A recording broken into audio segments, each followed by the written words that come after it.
ආයුබෝවන් කියලා පිළිගන්නවා යාළුවනේ සියලුම ක්‍රිකට් රසිකයන්ව. ඉතින් මේ වෙද්දිත් ඔයාලා දන්නවා ශ්‍රී ලංකා කණ්ඩායම සමගින් බංග්ලාදේශ කණ්ඩායම අතර එක්දින තරගය ආරම්භ වීමට නියමිතයි හෙට දිනේදී. ඉතින් ප්‍රථම එක්දින තරගය ජූලි මාස 2 වෙනි දින කොළඹ ආර් ප්‍රේමදාස ක්‍රිකට් ක්‍රීඩාංගණයේදී ආරම්භ වෙනවා. ඉතින් ඒ වගේම තමයි දෙවන එක්දින තරගය ජූලි මාස 5 වෙනි දින ඒත් ආර් ප්‍රේමදාස ක්‍රිකට් ක්‍රීඩාංගණයේදීම ආරම්භ වීමට නියමිතයි. ඉතින් ඊට අමතරව තුන්වෙනි එක්දින තරගය සහ අවසානම එක්දින තරගය ජූලි මාස 8 වන දින මහනුවර පල්ලේ කැලේ ජාත්‍යන්තර ක්‍රිකට් ක්‍රීඩාංගණයේදී තමයි ආරම්භ වීමට නියමිත වෙලා තියෙන්නේ. ඉතින් කෙසේ වෙතත් මේ වෙද්දිත් ඔයාලා දන්නවා ශ්‍රී ලංකා කණ්ඩායම ටෙස්ට් තරගාවලිය ජයග්‍රහණය කරලා අවසానයි. ඉතින් එක්දින තරගාවලිය පිළිබඳ අවධානය යොමු කරද්දී ඉතින් ඉතාමත් හොඳ සංචිතයක් ශ්‍රී ලංකා කණ්ඩායමට වගේම තමයි බංග්ලාදේශ කණ්ඩායමටත් හිමි. ඉතින් ප්‍රධාන වශයෙන්ම මේ සංචිතය ගැන අවධානය යොමු කරද්දී නායකත්වයේ වෙනසක් සිද්ධ වෙනවා. ඉතින් මෙහෙදි හසන් මිරාස් නායකත්වයේ ලබා ගන්නේ මෙම තරගාවලියේ පටන්.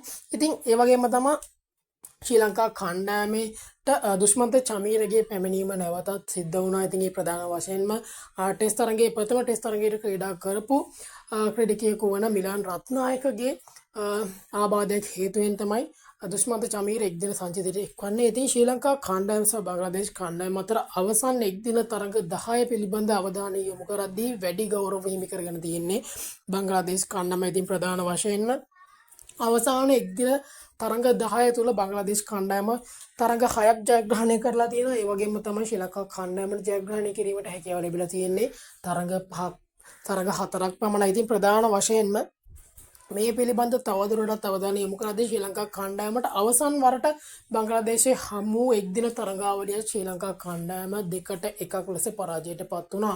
ඉතින් අවසන් වරට ශ්‍රී ලංකා කණ්ඩායම සහ බංග්ලාදේශ කණ්ඩායම උරිනුර ගැටුම එක්දින තරගාවලියේදී තමයි ඉතාමත් ආందోලනාත්මක සිදුවීමක් වූයේ ඒ ඇන්ජලෝ මැතිව්ස්ගේ ටයිම් අවුට් අවස්ථාව සිදුවේ එම තරගාවලියේදී. ඉතින් මේ වෙන විටත් ඇන්ජලෝ මැතිව්ස් සිය ජාත්‍යන්තර ක්‍රිකට් දිවියට සමුදීලා නැහැ. මොකද ඔහු එක්දින තරග රටාව තුළ තවමත් රැඳී සිටිනවා. ඉතින් අපි බලමු ඔහුට මෙව තරගයක් හිමි වෙයිද කියලා මේ අවස්ථාවේ. නමුත් ඔහු මූලික සංචිතවල නම් අඩංගු වෙන්නේ නැහැ. ඉතින් කෙසේ වෙතත් හෙට තරගය ආරම්භ වුණාද හෙට තරගයේ සියලුම සවිස්තරාත්මක තොරතුරු වගේම තමයි ක්‍රීඩා කරන සියලුම ක්‍රීඩකයන්ගේ අවසන් 11 දිනාගේ සහ තරගාවලියේ පසු තරගාවලියේ සියලුම සවිස්තරාත්මක තොරතුරු දැන ගැනීමට අපේ කෙනෙල YouTube channel එක subscribe කරලා bell icon එක click කරලා all දාලා තියාගන්න කියලා හැමෝගෙම ඉල්ලා සිටිනවා.